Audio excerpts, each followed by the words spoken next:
दी गई थी।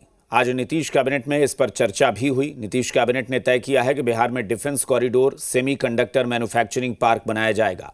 Global capability centres, megatech city, fintech city की स्थापना होगी।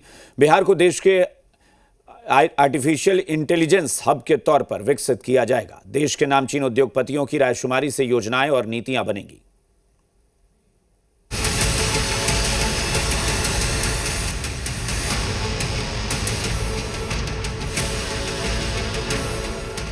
बिहार दुनिया से कदमताल करने को तैयार है। जल्द ही बिहार का नाम ग्लोबल वर्क प्लेस में शुमार होगा, क्योंकि बिहार में बड़ी तेजी से औद्योगिक सेक्टर का विकास हो रहा है।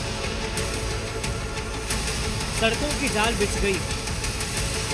बिहार के 4 बड़े शहरों पटना, दरभंगा, गयाजी और पूर्णिया से हवाई सेवा शुरू हो चुकी है।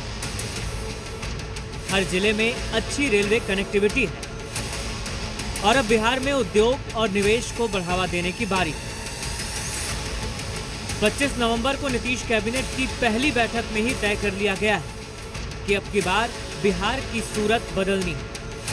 नीतीश कैबिनेट में तय किया गया कि बदलते बिहार के विकास को गति देने के लिए न्यू एज इकोनॉमी को बढ़ावा देना है। अग्रणी उद्यमियों की रायशुमारी से योजनाएं और नीतियां बनेगी। बिहार को एक वैश्विक बैकएंड हब बनाने की तैयारी है, ताकि बिहार की पहचान ग्लोबल वर्कप्लेस में हो। बिहार में आर्टिफिशियल इंटेलिजेंस मिशन की स्थापना होगी।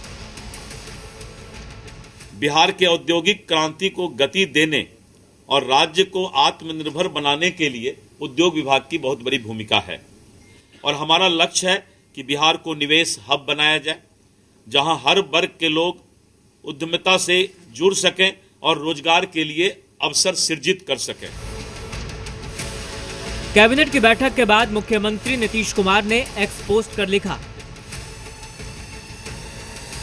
बिहार को पूर्वी भारत के नए टेक्नोलॉजी हब के रूप में विकसित किया जाएगा। इसके लिए बिहार में defence corridor, semiconductor manufacturing park, global capability centres, megatech city और फिनटेक सिटी की स्थापना की जाएगी। उद्योगों का जाल बिछाने के लिए योजनाएं आएंगी।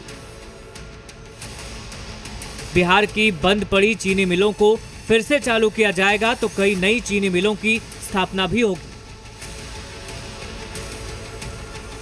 पूरे पूर्वी भारत का इस राज्य को न्यू टेक हब के रूप में विकसित करना है और इस उद्देश्य से defence corridor, semiconductor park, global capability centres, megatech city, fintech city,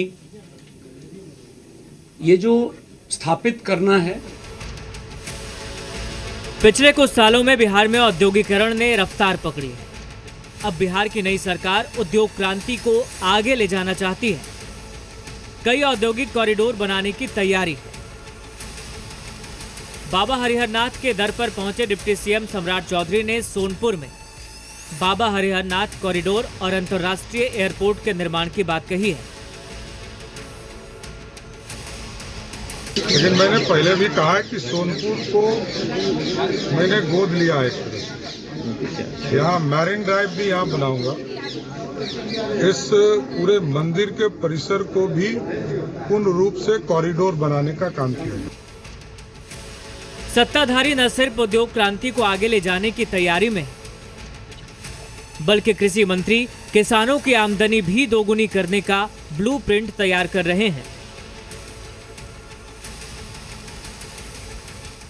ये दायित्व आप सब लोगों के सहयोग से, सभी लोगों के सहयोग से मैं कोशिश करूंगा कि जो दायित्व माननीय मुख्यमंत्री ने मेरे कंधों पर दिया है, किसानों के हित के लिए खेत में उत्पादन बढ़े, उनकी क्षमता और बढ़ा सके, उनकी आमदनी और बढ़े, इसके लिए प्रयास करूंगा। मैं अपने विभाग में मैं देखूंगी गहराई से उसमें क्या क्या है, फिर मैं उस पर अमल करूंगी और जनता के बीच में ले जाऊंगी। कि जो कैबिनेट मीटिंग में जो कुछ महत्वपूर्ण निर्णय लिए गए हैं, निश्चित रूप से बिहार के विकास को लेकर जो निर्णय लिया गया है अपने आप में ऐतिहासिक निर्णय है। आदरणीय नीतीश कुमार जी के नेतृत्व में जो नई सरकार बनी है और नई सरकार में जो रोजगार सृजन पे विशेषकर जो फोकस किया गया, और आपने देखा होगा कि आज की कैबिनेट की मीटिंग की सबसे खूबसूरत बात है बिहार की तरक्की का खाका खींचा जा रहा है। आने वाले सालों में बिहार की सूरत बदल जाएगी। Bureau report,